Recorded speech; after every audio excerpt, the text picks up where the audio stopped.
stock markets continue to hit all-time highs. Chris Vermeulen, chief market strategist at thetechnicaltraders.com, returns to dissect what's going on and bring us his analysis for what's next. Welcome back to the show, Chris. Seems like every time I speak to you, and you're regular on the show, every 2-3 weeks you're on it, new all-time highs every time. And it just there's no end to this train. You've been long for a while, but long term you're bearish. Are you still long term bearish? Let's start with that. Yes, long term I am still very bearish, but we don't trade what we think. We trade what we follow the markets. That's the key. But I think things are eroding, and I think this time next year could be a totally different story in terms of a lot of asset classes tumbling 20, 30, 50% or more. Okay, well let's step back for the audience who may not be familiar with our work. Now, if you want to check out Chris's last interviews with me, links down below in the description. But why are we, just fundamentally speaking, why are we talking about trades, into next year, into next season, next quarter? What's the rationale of positioning yourself for an event that hasn't come yet? I mean, trading and investing it's an emotional game. It doesn't matter how smart and savvy you are. The financial markets seem to lure in some of the most sophisticated, sharpest entrepreneurs and business minds, and it chews them up and spits them out. And it's not because they lack a skill in terms of being able to read charts and analyze data. The problem is emotions get a hold of you. And so what I always share when you and I talk is I try to share the big picture of what could and is likely to be coming down the road, because you need to be mentally prepared for if something dramatic is happening. A lot of people just run play by play. Every day a piece of news hits, they panic. And once you're in a panic mode and you're emotional, you can't think straight. And so when you and I talk about the big picture. I think it's important to realize that people need to realize that we could see home prices fall 15, 20, 30% from here. The stock market could fall 30 or 50% from here. Precious metals, I think, are almost done their rally. They're going to get sucked down with the financial system. And so you need to know there's going to be weakness. And if you know there's going to be that much weakness, you need to make sure you have a strategy to not only avoid it, but hopefully benefit from falling pricing. And the stock market falls about 4 to 7 times faster than it rises. So there's huge upside potential over the next year or two.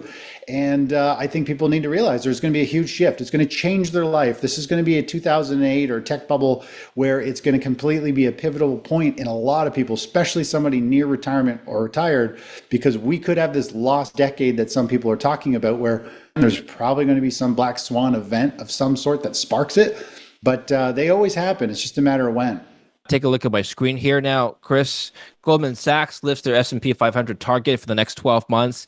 They are projecting 6,300 points for the next 12 months, and they're upgrading their year-end target to 6,000 from 56. I guess their previous target was already smashed through, so now they need to upgrade it. 6,000 is only a 4% upside, more or less, from here. Actually, less now because this was written last week.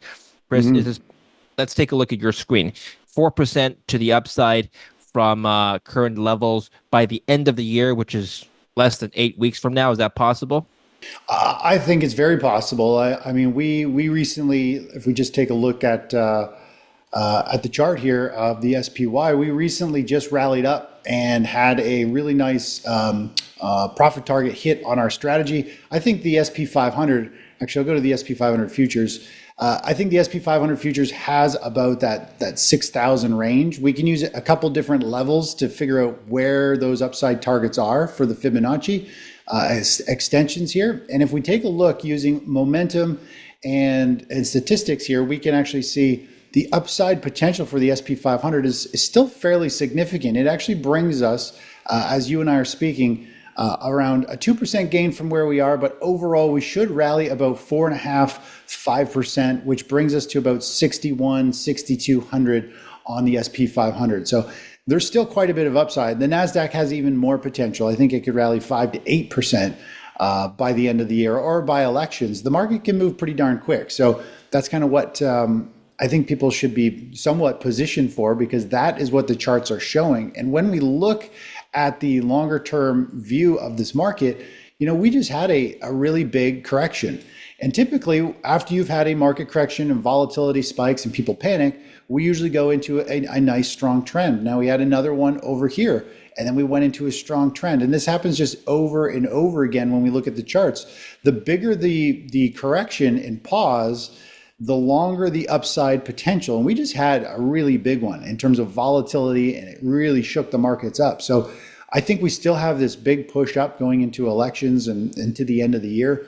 And even when we zoom in on the short-term chart of the SP 500, this is a 30-minute chart, and this chart shows us short-term extremes of we've dipped down into an oversold territory.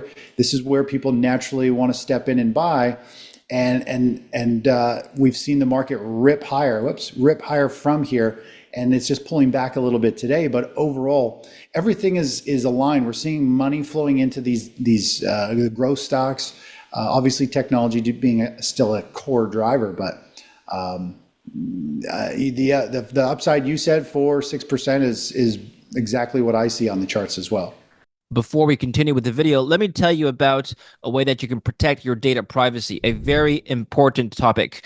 Data breaches are becoming more frequent, and it's getting harder to control who has access to your personal information. Just last month, a data broker breach exposed 2.2 terabytes of personal data from 1/3 of the US population. That is why Delete Me, today's sponsor, is more important than ever.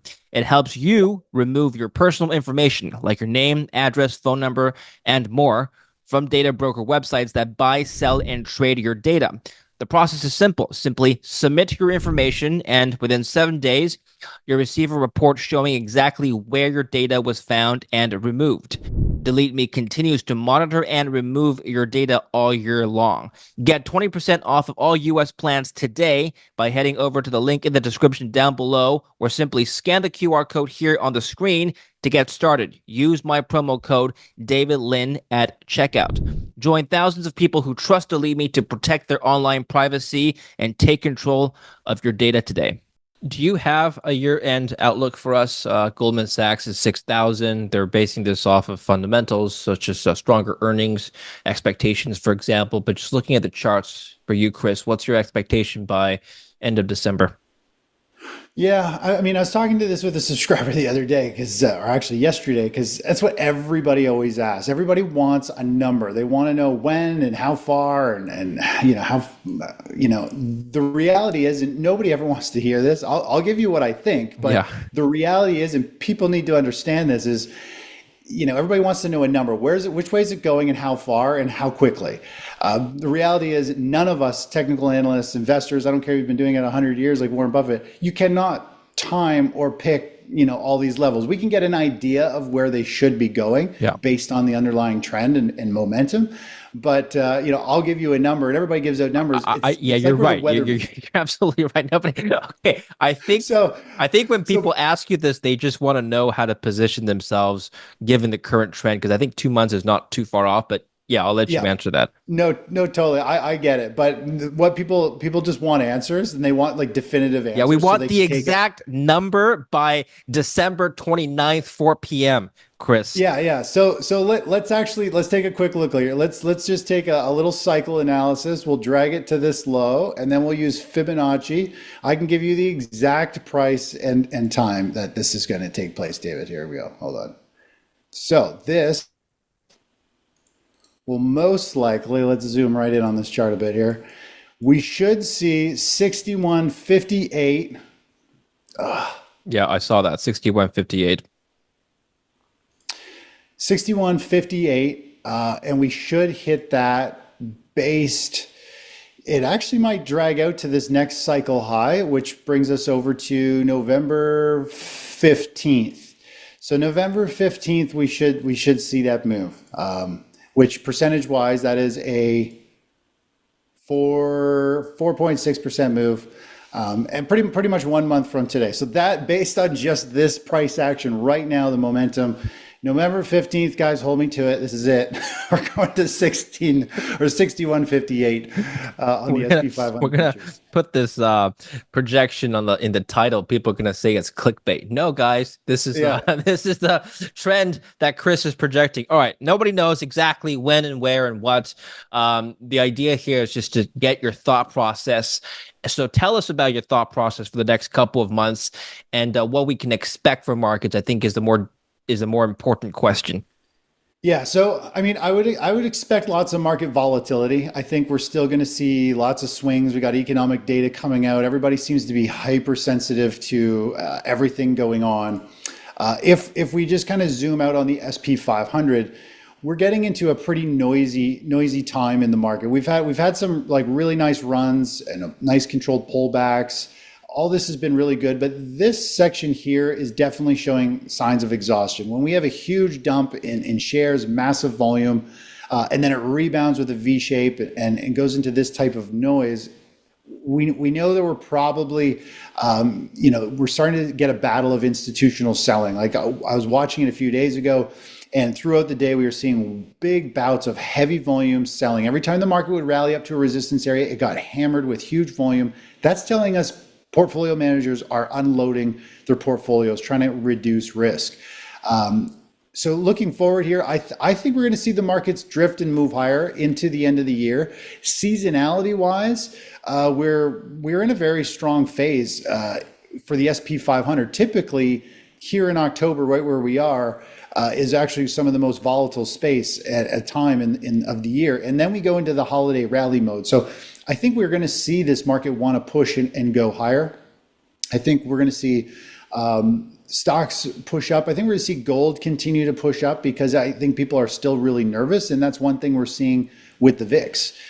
So I would anticipate higher stock prices into the end of the year. I think we're going to top out here very close at the end of the year or beginning of the year of 2025. But right now, the trend is still up. We don't want to buck that trend. And, the VIX is still trading fairly elevated. I mean, it's not high, but it's up in the 20s, and people carry quite a bit of fear in this market. And so when there's fear, we tend to see gold do well. Some of the defensive sectors do well. And people don't know where to move. So they'll move to a totally different asset class that just makes sense to them, right? Well, it was the other thing we have to mention is that there's an election coming up, presidential election next month, and I'm just looking at if I may flip over to my screen now. If I could take a look at my screen, last time we had an election, uh, November 2020, the stock market was up during November.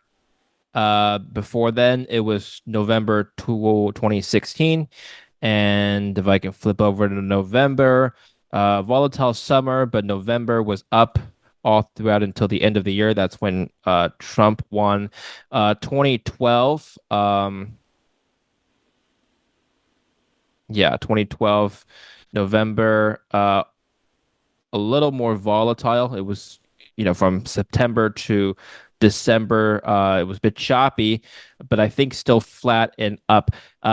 Generally, I think most elections, if you keep going far back, have seen equities either flatline or fall. Sorry, flatline or go up. And Yeah. so it's not usual for an election season to see huge volatility. And it makes sense. I don't think the Fed would crash the markets during election season. But anyway, do you look at this as a seasonal play, or do you look at this as like, okay, it's recurring every 4 years? We have an election cycle. It's typically been good in the past, so we can apply the same logic going forward. Yeah, it's tough. Every election just feels so extreme, and it's hard to tell. I don't really look into it. I mean, there's cycles based around the election years. The first year, once a new president is elected, is usually a strong year for stocks. But again, it's really tough to gauge or trade around that. So I really try to just, as much as I look at it, I'm like, okay, well, stocks should be favorable. Seasonality wise, they're favorable as well. The trend is up. So we're long the markets. I do think we're going to see a lot of. It's going to be interesting to see what happens after the elections, if markets are going to crash or not. But this is the whole thing around being a technical trader, which is what I do. It really doesn't matter. I don't really care what happens because we ride the coattails of the markets. If they keep screaming higher. So David, based on what you just showed there, and based on the presidential cycle in terms of how stocks move, Yeah. seasonality wise, we're really strong. The first year of an election should be fairly strong for stocks.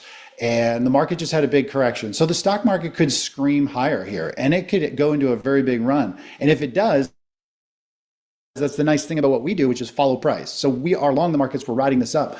It's people who want to try to pick a top, or they want a definitive answer, they get caught on the wrong side. And it gives you a lot to worry about. And that's what my whole thing does, is really we weave the information out of it in terms of news and seasonality wise, and we just follow the money flows. Because a couple of years ago we had like one of the biggest sell-offs through now to the end of the year. It was supposed to be the seasonality, the strongest time. We had a massive crash in the stock market. So you can't go off that stuff. You really do need to follow price. Price is the only thing that pays us. So just if it's going up, hold it. If it's going down, take advantage of it or avoid it.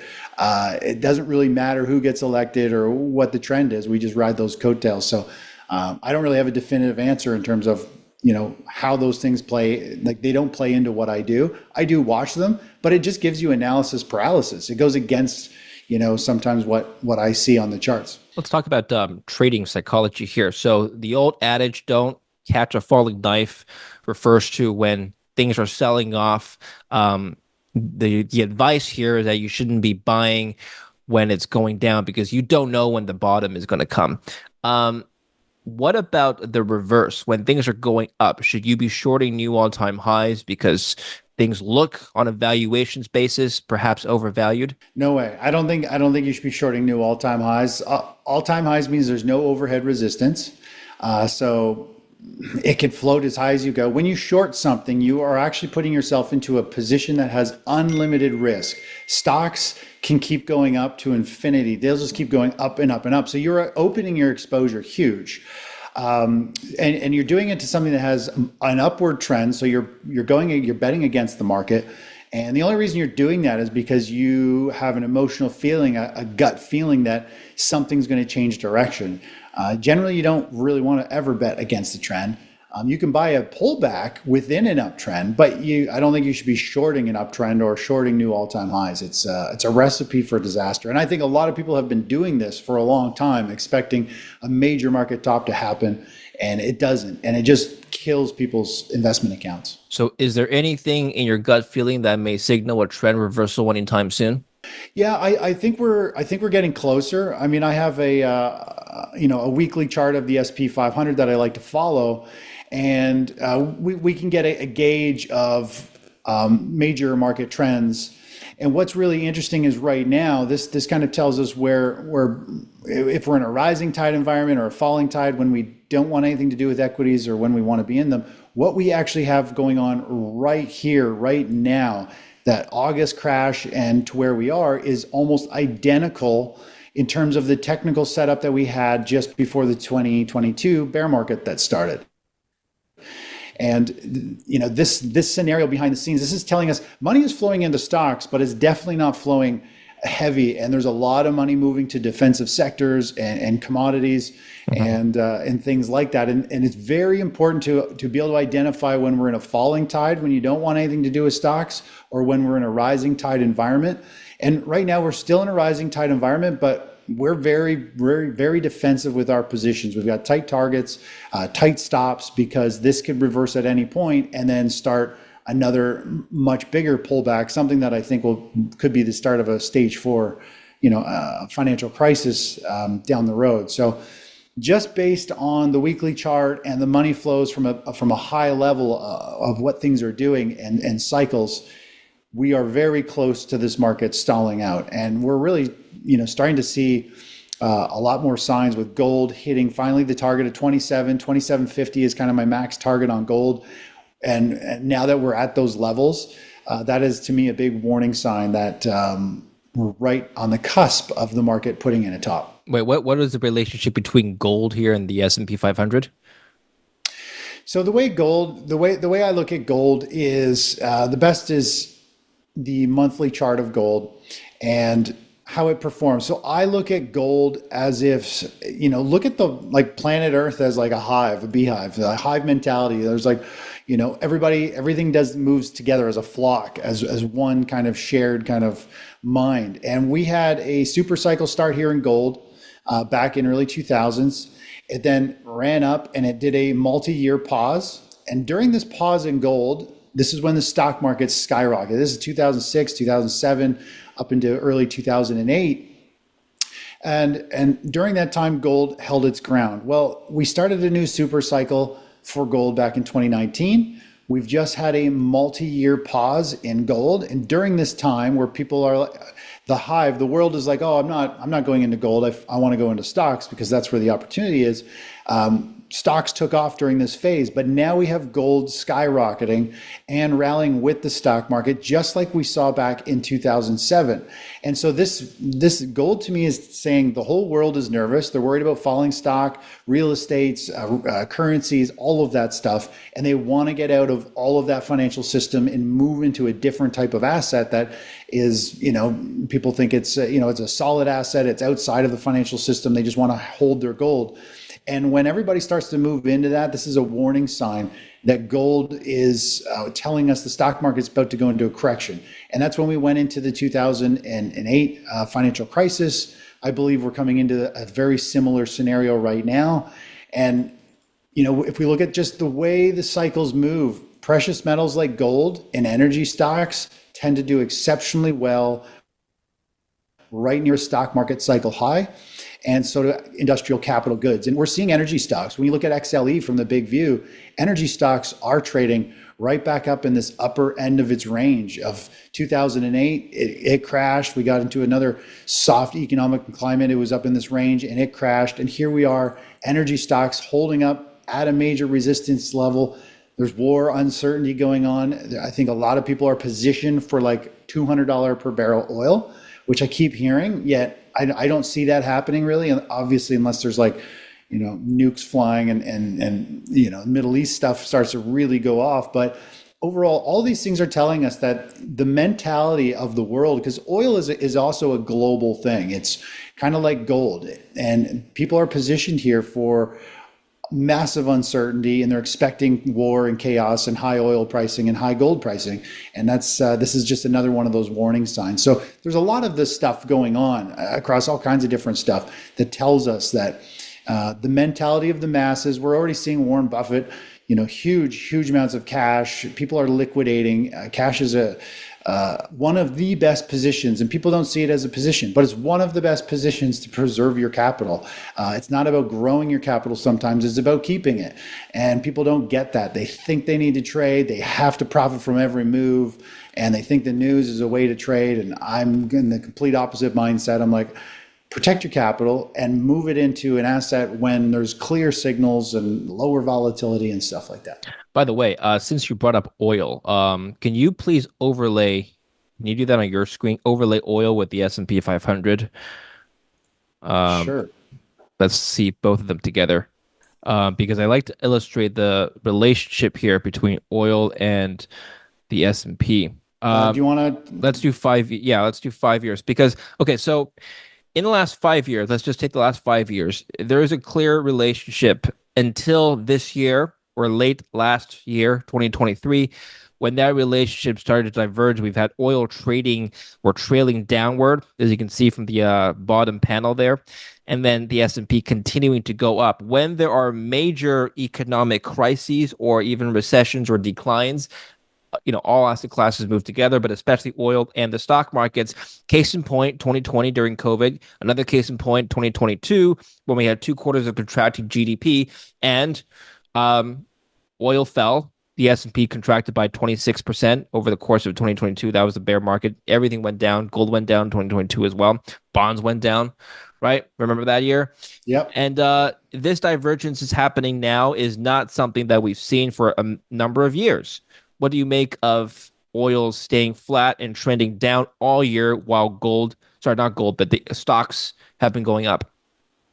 Yeah, I think there's just a lot of investors. I think investors. We have so much access to information now and strategies that I think a lot of investors see. I think a recession coming, and I think oil just keeps getting sold off. Every time we have a big rally in it, it gets hammered with more selling. So I just think a lot of investors are looking out further, saying, okay, other than some type of big war in the Middle East breaking out, they see demand continuing to fall.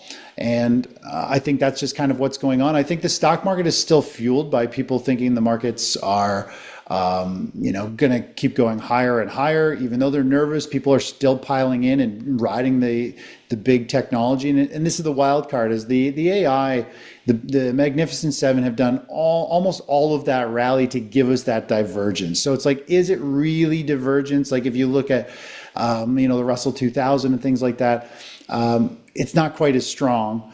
And so I think it's just, sometimes things are connected or disconnect. But I was showing members in our mentoring session a week or so ago. We pulled up all the different world indexes. So Germany and Japan, and we laid all of them out together. We layered them just like this. And we go way back in time, and they all move together. When there is a bear market in the US, there is a bear market in all of them. When there's a big rally in one in the US, there's a big rally in all. Whoever the leader is, I don't know, but if I follow the SP 500 and it works very well. And so a lot of people say we gotta own, international stocks. We got to get into all this stuff. What people don't understand is a stock is a stock. It doesn't matter how many different ones you own, or if you own them across, overseas, they all move together. They're part of the same tide. They're the same asset class. And people just think spreading their money out everywhere is going to be good, but it's not. There might be the occasional one that bucks the trend short term, like China or something, but those are so rare and they're impossible to get because it's news. They're news driven and they're an event spike. They're not a true underlying trend and stuff like that. And you just showed this perfectly, David, how everything, when there is panic and mass selling, they tend to move together. When there's huge fear or greed and FOMO, things will all kind of rally together. Investors are either bullish or bearish, and so they're either buying or selling most assets at the same time. Oil, then let's just isolate the discussion for the next couple of minutes on oil. You said you mentioned a few black swans, Middle East war erupting. Should oil break down, that could signal weakness in the global economies, which could pull margins down, which could pull the S&P 500 down. But just looking at the charts, ignoring the news, ignoring the black swans, do you think oil is on the verge of a huge breakdown? I think oil is going to have a big breakdown. We've had this recent bounce with the Middle East, a pretty strong bounce, but it's a news-driven move. When we look at oil, this here is one ugly chart. This is not a friendly chart to generally trade. If we look at the big picture and zoom out a little bit here, we can see the chart pattern that forms. We have more or less a double top. It has sold off. It's consolidating, taking a breather. It's trying to find support right across this area. It has found support, but if this breaks, then we're heading down to the 50s or the 40 range fairly quickly. And that to me, that's where I think oil keeps wanting to go. It keeps kind of getting bought back up. Some type of news hits or something, and it drives it back up. A lot of people think, the markets are manipulated, and you kind of wonder, like every time that we see oil get down to this level, something comes out about OPEC or something, and it quickly pops price back up. Eventually, prices, I think, is going to break down. And then once it starts this slide, there's going to be a lot of unwinding, a lot of selling going on. And I think it's going to lead to give us an early warning that a recession is coming, or maybe we need recession news first, where finally the news says we are officially in a U.S. recession, and then people are going to be like, "Oh crap, everything's coming to a halt and slowing down. Oil's going to fall. There's going to be less demand, less travel, and products needing it." So I'm pretty bearish on oil. I think it's going to have quite a landslide here. Do you think there are other sectors within the S&P that will continue to outperform? Last time we were on the show, we talked about the outperformance of certain defensive sectors like the consumer staples, utilities, for example, rotation into those sectors. Do you see that trend continuing? Yeah, I think we're still seeing money flowing into things like utilities, consumer staples. There's been a little bout of profit taking, I think, over the past week and a half, but it's screaming back. People are piling back into it. They're in the buy the dip mentality for utilities. And so that is a strong play. I think a lot of people don't know what to do right now. And I think a lot of them are actually going to really continue to start moving into real estate. If we look at real estate, it's had a very nice run. It's recently had a very controlled pullback. And this pays a dividend. It's not a bad dividend. And it's starting to rally. And this is what's going on. I think a lot of people are People are still nervous to get back in Nvidia. They all just rode that August crash, and now people are super hesitant and shocked Mm. about what to do, and they're worried. They're seeing the markets hit new all-time highs, but they're scared because they hear all this scary news. And so, what people do when they get nervous, and I think it's one of the reasons why we've seen real estate do so well over the last several months, is when people don't know what to do when it comes to stocks and bonds, they go to something that they understand. And most investors who are invested in the stock market probably own a home or two. And so they're like, real estate is stable, it's a physical asset. And so people have been moving into real estate as one of their kind of, I don't know what to do. This is something I understand. I'm going to buy it. And I think that's still the thing right now. People are moving back in, buying up real estate, just like the strong bounce in utilities the last couple of days. They're buying what they think is defensive and safe. The reality is, though, I say defensive and safe, like gold, people call gold a safe haven, but none of these are a safe haven when we hit a bear market. As we just talked about, David, is like when we hit a bear market, all of these fall. You see gold fall 35%, 34%.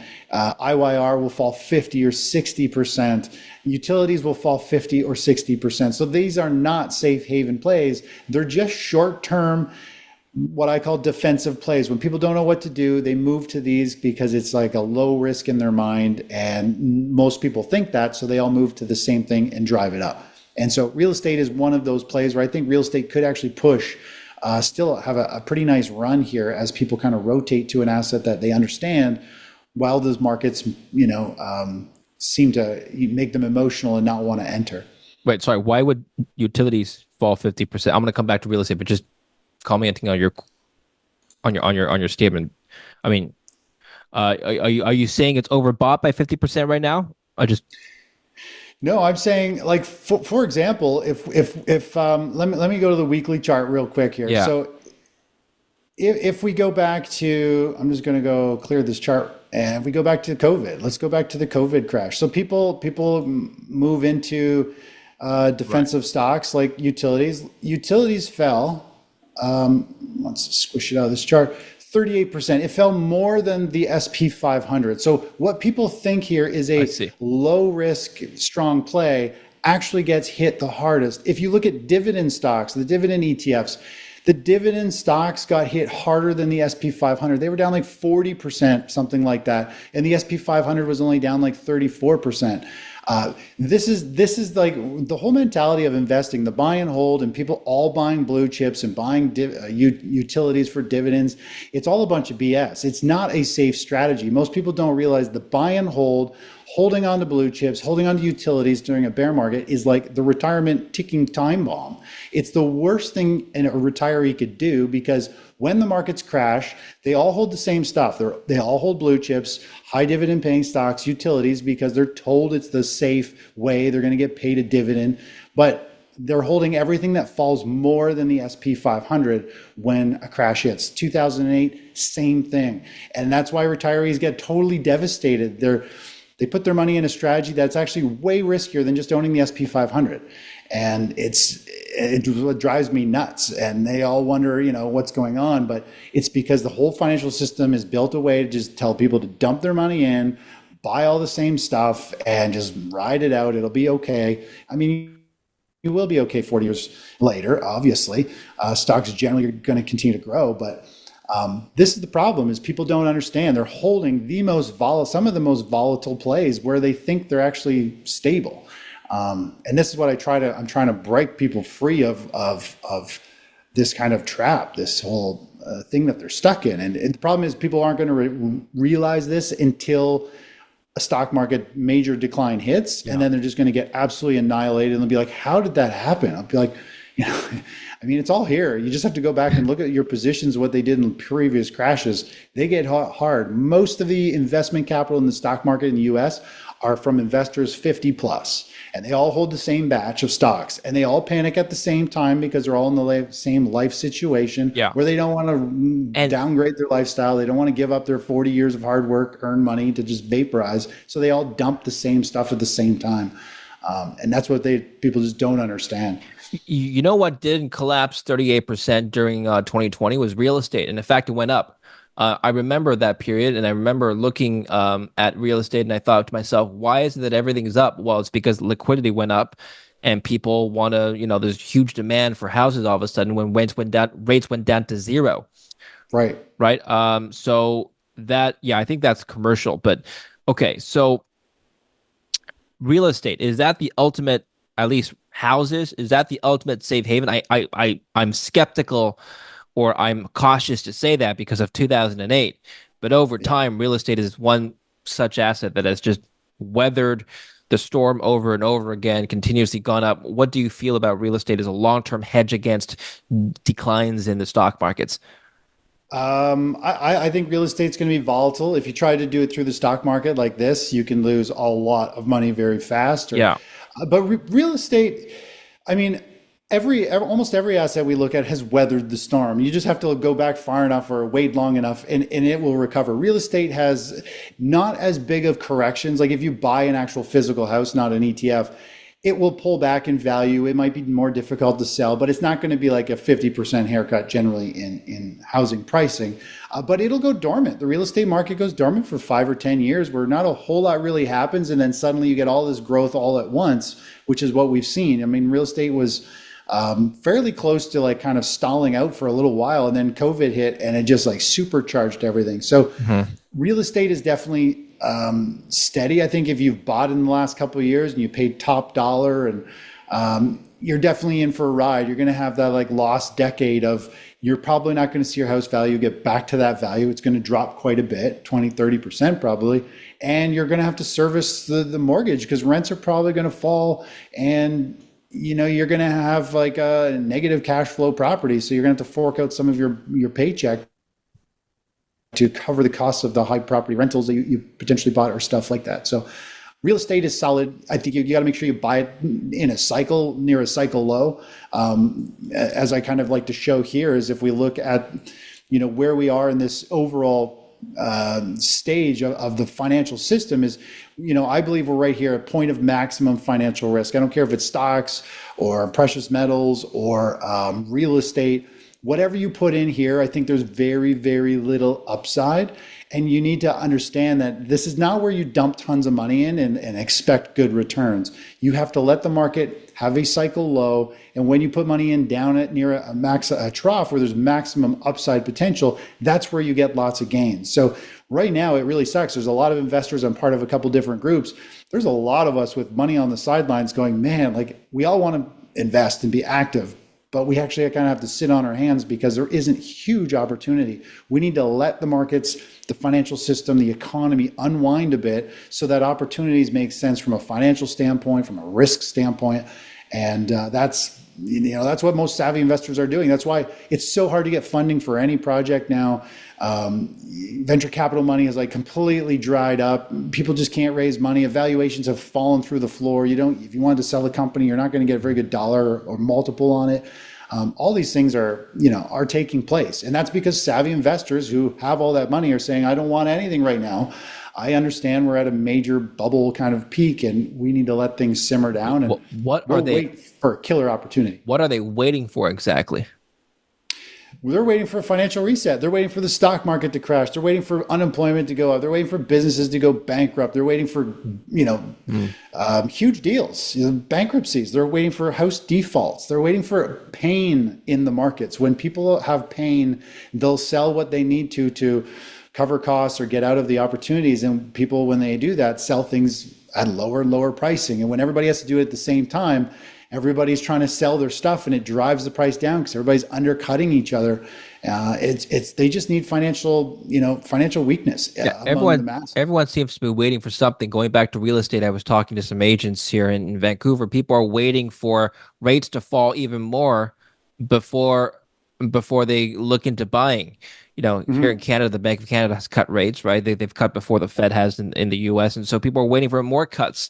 They're waiting for the prime rate to go down even more. I mean, this waiting mentality is kind of a self-fulfilling prophecy in a sense, Yeah. because then if everyone's waiting, well, prices are going to have to go down, right? So do you think people are just going to wait into a crash? It's basically my question. Yeah, well, I think what'll happen is those who are fortunate enough to wait, who don't need to buy something or don't feel like they need to buy something right away, they're gonna benefit.